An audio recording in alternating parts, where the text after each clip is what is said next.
Yun, nagkakos yan ng thinning of hair. Lalo na pag talagang Makati, ano? Makati. Sobrang irritation, yun, nakakalbo ka doon.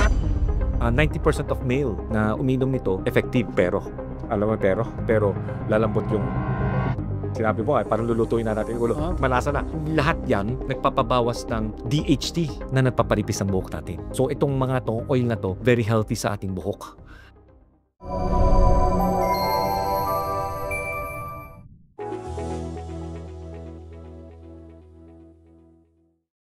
Good day mga kababayan! Welcome sa isa na namang episode ng Medico.ph at ngayon pag-uusapan natin ang isang bagay na medyo jahin ng konti pero kailangang i-address. Yan ang tinatawag na pagkakalbo o hair loss.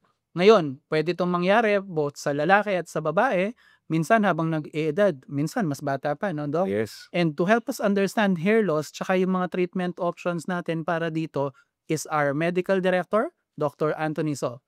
Doc, as usual, diretsahan po tayo. Ano po ba itong hair loss? Okay. Usually, pag nalalagas ang buhok natin ng 100 or estimate lang naman, 90 to 110, gano'n, per day, okay lang. Okay lang. Pero pagka mapapansin mo, parang napakadami na. Lahat yung supply mo, ang dami ng nalalagas at parang numinipis na yung buhok natin. Yun, dun, something of concern na siya. So, yun ang hair loss. Hindi naman kailangan kalbo na agad o panot na, no, Doc? Pero pag grabing maglagas. Okay. Tsaka numinipis. Usually, Doc, ano po ang causes nito? Okay, maraming causes. Number 1, yung sa lalaki na genetic siya, na kaya nga androgenetic alopecia. So, yung nakita mo yung mga receding hairline na pati sa babae nagkakaroon din. Okay? Then, number 2, yung autoimmune, yung mga lupus, yun yung mga sakit na mga autoimmune diseases.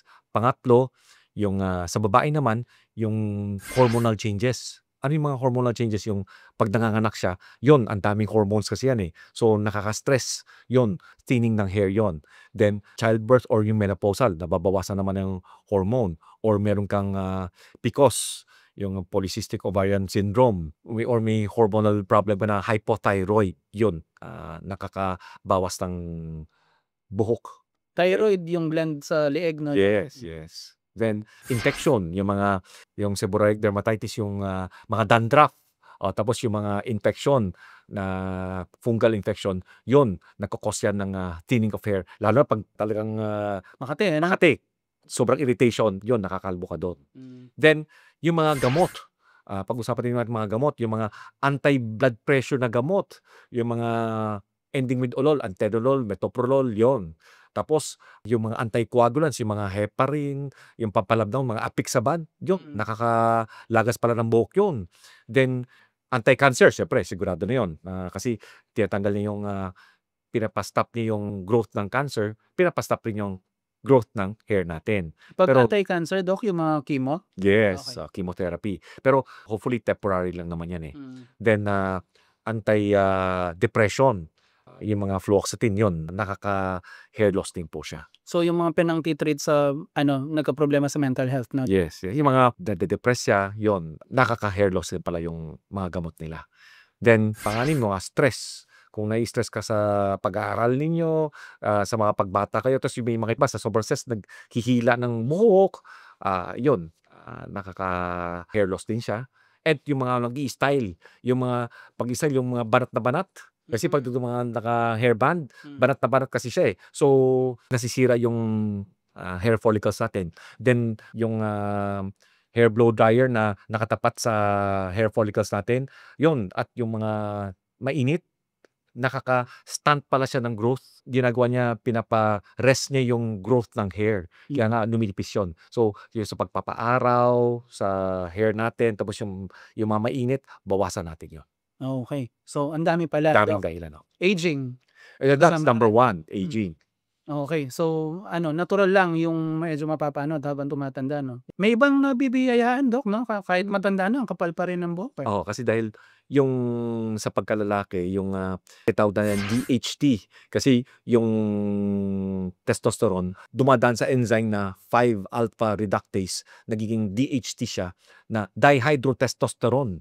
Yun, yung hair follicle ng mga lalaki at sa mga babae, medyo sensitive sa dihydrotestosterone, numinipis. Okay. So, Doc, alam na natin ngayon yung mga causes. 'Pag magpapa-treat tayo kung sabi niyo nga kung estimate mo higit sa 90 to 100 yung nalalagas everyday tapos napansin mo numinipis na, anong klaseng doktor po yung puwedeng puntahan? Dermatologist, number 1. Puntahan ninyo dermatologist. Kahit ang alam natin sa derma, balat sakop pa rin nila yung buhok. Sakop na sakop po. Okay. So, usually Doc, 'pag ganyan na patingin mo na sa derma, identify yung cause, ano po yung mga common na naipapayo ng mga doktor para either pagbagalin or i-reverse yung hair loss? Ang number 1, ang binibigyan natin is minoxidil. So yung minoxidil, pang high blood yon. Pero napansin nila, uy, bakit tumutubo yung mga buhok? So, imbis na konti lang yung binibenta nila pang high blood, ngayon, dumami. $1 billion to na minoxidil. I think may naging patalastas niyan, hindi ko na lang me-mentionin yung brand, pero ang endorser niya dati was the late great Fanny Serrano na na may patalastas, 'di ba, Doc? Tama po. So yun yung minoxidil. Yes. Tama ba, Doc? Ini-spray o pinapahid lang 'to? Okay. Yes. Ini-spray yan or nilalagay sa shampoo. Okay. Yeah. So panglabas lang, walang masakit dito. Wala. Mm. Oho. Tapos, after minoxidil, meron tayong finasteride. Yung finasteride yun, iniinom yun. So, 20% mapapansin mo na tumutubo, 20% of your hair, hindi dami nun. Tapos, 90% of male na uminom nito, effective. Okay. Iyon pala. Maganda to. Tumutubo. Pero may pero. Alam mo pero? Pero, lalambot yung ari natin. Patay tayo dyan, Doc. Kung pagpipilian mo buhok o parang ang hirap. Kaya na mo magpili. Oo. So yung finasteride, yun ang isa sa pinakaayaw nating side effect. Tsaka depression. Ang hirap naman nung parang hindi worth it, Doc. Oo. Magpapakapanot na lang ako kung ako siguro. Mm. Yung depression, delikado kung makaisip ka baka, di ba? Tama po. Ang hirap yun. Oo. May iba pa ba na treatments, Doc? Okay. Meron pang mga may tinatawag na PRP, platelet-rich plasma. So, ang sinasabi natin, kasi diba yung platelet, pag nagkasugat tayo, nagkakaroon ng platelets para magkaroon ng healing. Yung platelets, marami daw mga stem cells, yun na nakakatulong sa buhok. So, ang ginagawa, kinukuha ng dugo, tapos ginagawa, centrifuge ang tinatawag natin doon para mahiwalay yung plasma na yung tubig saka yung kulay red na mabigat, yung red blood cell. So yung kulay puti, kukunin natin yun ang i-injection natin yan. Mataas yan ng platelet-rich plasma, yun ang binibigyan natin dito sa buhok para tumubo siya. Okay. Bawas stress, Doc. Syempre, bawas stress. Yung stress ang nagpapa-thin ng buhok din. Actually, parang kahit sa bata, Doc, posible. Nakita ko na yung mga iba, mga kakilala ko, scholar ng DOST, syempre, sobra taas ng ng grade na mini-maintain, pero kakaaral, kaka-stress. Doc, late teens pa lang naglalagas na buhok. Yan nakakaawa. Kaya nga, hindi naman lahat puro grades lang. Kasi ang pinaka-importante, healthy ang tao, masipag, nag-aaral. Pagkatapos nun, ang problema, yung trabaho mo naman, hindi naman sa kinuha mo sa pag-aaral. Kuwari, nagka-college ka, 50% ng mga tao, hindi naman ginagamit yung iba naman ang Actually, college niya. tinapos. Oo, kaya nga. Unless doktor ka. Doktor ka talaga. Oo, saka attorney, di ba? Pero marami dyan na iba yung course, iba rin yung trabaho nila. Kaya nga, huwag masyadong stress sa buhay.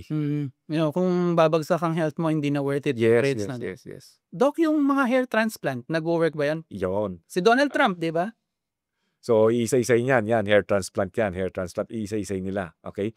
Tapos, meron pa, laser. Yun, mas maganda yun. Anong ginagawa doon, Doc? Yung laser, nag-stimulate ng stem cell natin sa buhok, yung infrared radiation. Maganda rin yun. Share ko lang din, kasi nagkonsulta din kami sa, yung sa hair expert na derma dati. Kasi tama kayo, Doc, pag nanganganak ang babae, minsan nangyayari yan eh. So, sa wife ko dati, nagkaroon siya ng hair thinning after nung first baby namin. Baka hormonal yung changes. Nagkonsulta kami sa doktor. Ang na-recommend niya, yung hair transplant. Ang gagawin pala doon, Doc, kukunin yung mga balat-balat mo dito, no? Sabi niya kasi yan ang huling laging nawawala ng buhok eh. Yung sa may tuktok, tsaka harap yung nauuna. Ang gagawin pala doon, Doc, kukunin yung mga skin mo dito, ililipat dito. So, dun tutubo. Kaya pala yung kay Donald Trump, parang tabing dahil iba siguro yung tubo ng buhok niya sa likod, tapos nilipat, no? Pero, na-mention nung doktor na isa yun sa mga pinaka-veterano dito sa Pilipinas na matagal nang ginagawa yung procedure na yan. Sabi niya, minsan daw, Doc, nagwo-work, minsan hindi rin. So, pinagdaanan mo na yung masakit na yon, gumastos ka na, pwedeng hindi pa rin tumubo. Pero ang sabi niya, mataas yung correlation ng success kung hindi masyadong stress yung tao. Yun. Pag daw mababa yung stress ng tao, mas nagsasucceed daw. Mm. Total, na-share ko yung advice nung doktor. Siyempre, natakot yung wife ko. Ayaw niya gawin yun. Siyempre. Hindi namin tinuloy. Ang nakatulong pala, may doktor kami dito, derma rin sa Angeles. Ang inano lang niya, parang coconut oil yata yun. Hindi ko alam pero hindi ko nga gusto yung amoy Pero alam niya, Dok, nakatulong. Kumapal ulit buhok ng wife ko. Definitely. Tama po kayo, sir. Yung sa coconut oil, yes, maganda yun kasi yung coconut oil, tapos dagdagan pa natin, meron tayong onion juice. Yung onion, ginawa ninyo, 50% doon lagyan nyo ng tubig Okay. para ma-dilute. Tapos, lagay po pa rin ng rosemary oil. Tapos yung olive oil. Sinabi mo, parang lulutuin na natin yung ulo. Oh, Pero, malasa na lahat. malasa na. Pero lahat yan, no, nagpapabawas ng DHT para mabawasan ng enzyme ng 5-alpha reductase para hindi na maging dihydrotestosterone na nagpaparipis ang buhok natin. So itong mga oil na to, very healthy sa ating buhok. Then may nagsasabi yung apple cider vinegar. Pero huwag direct kasi nakakapasok din pala yon. Yung apple cider vinegar, kailangan 1/3 cup lang sa 1 litro. Tapos yun ang panglinis natin. Yun ang maganda. Ang pala rin, kapag may nakita kang fluoride sa tubig natin kasi may fluoride sa tubig natin, pangit rin pala yun. At Okay. pati yung toothpaste na may fluoride na malaki, gawin nyo, konti lang yung fluoride, masama pala sa katawan natin at masama sa buhok. Matagal ng ano yan, Dok. Parang kung sa US, laging kasama yan sa mga conspiracy theory Yes. na yung fluoride daw, Oo. para makita yung ngipin mo, ma-identify ng gobyerno agad. Ay, Parang ganun oo. Parang, Pero kasi yung fluoride kasi, pangit kasi sa thyroid. So pag pangit sa thyroid, pangit sa buhok natin. okay. Then, yung sulfate sa shampoo, sulfate, pangit din yon yung sulfate. Kaya nga, bawasan natin yung sulfate sa shampoo. Yung mga herbal shampoo na maganda para sa buhok natin. Tapos, ang ketoconazole pala, yung anti-dandruff, Yes. maganda rin pala siya sa buhok natin. Nagpapakapal at nagpapadami ng buhok. Tapos, at the same time, alisin niya yung fungal infection, hindi ka nakakate. At very healthy pa yung buhok. So, usually pwede mong gamitin once a week. Once a week lang. Once a week lang. Okay. Once a week lang.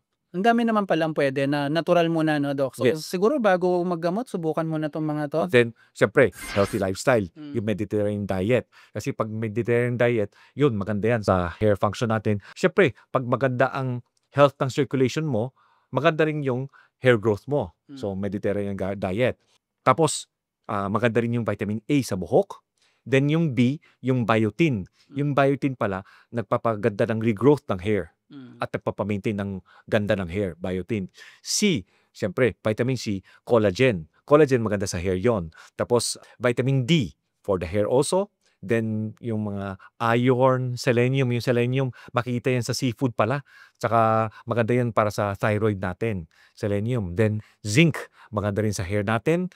And sleep and exercise para mabawasan ang stress natin at yung para maging healthy ang ating katawan, including our hair. Doc, paulit ko lang sa inyo, laging tinatanong to sa comments ng mga tao, hindi sila nagsasawa. Ano ang the best na klase ng collagen? Ang best na collagen is hydrolyzed collagen. Kasi ang collagen kasi per se, pag ininom mo, walang kwenta. Kasi malalaki, kahit na powder siya, malalaking particle kasi siya na hindi papasok sa ating intestines or konti lang pumapasok. Kaya nga sinasabi, 6 tablets a day. Kasi ang hirap pumasok nga, kaya nga marami. Kailangan hydrolyzed. Ang ibig hydrolyzed, yung collagen na yon, dinurug-durug pa. Special machine para idurog, para maipasok sa ating katawan, para maging effective. Hindi dahil ininom mo yung tableta o yung parang gummy, ibig sabihin na-absorb ng katawan. Yun, hindi ho. Lumalabas lang ho. Tsaka favorite ni Doc, yung mga collagen na galing Australia at Canada. Yun, Tama, Doc? yes. Australia at saka Canada. Kasi maganda yung FDA nila. Hindi mo pwedeng lokohin yung FDA. Nice. Okay, Doc. Super dami palang pwedeng gawin. Huwag mawawalan ng pag-asa kung numinipis ang buhok at nakakalbo. Although minsan di maiwasan. Tsaka syempre, pag sa lalaki yun, sorry sa lalaki, mas gwapo daw yung kalbo. Kaya nga yung mga iba, tipid na nga sila, wala nang gel, wala nang gano'n, tipid na nga sila, gwapo pa sila. Larry Silva, o yan, Michael Jordan. Di ba? Okay, super dami nating natutunan. Thank you again, Doc, sa inyong mga tips. And syempre, lagi kayong nakasubaybay dito. Marami sa inyo hindi pa nakasubscribe. Pindot ng subscribe button natin. 50K na kami. Pinapangarap na namin ni Doc yung silver na play button, so malayo pa yan.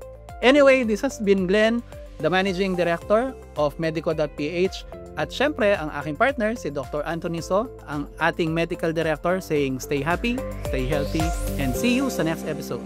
Bye!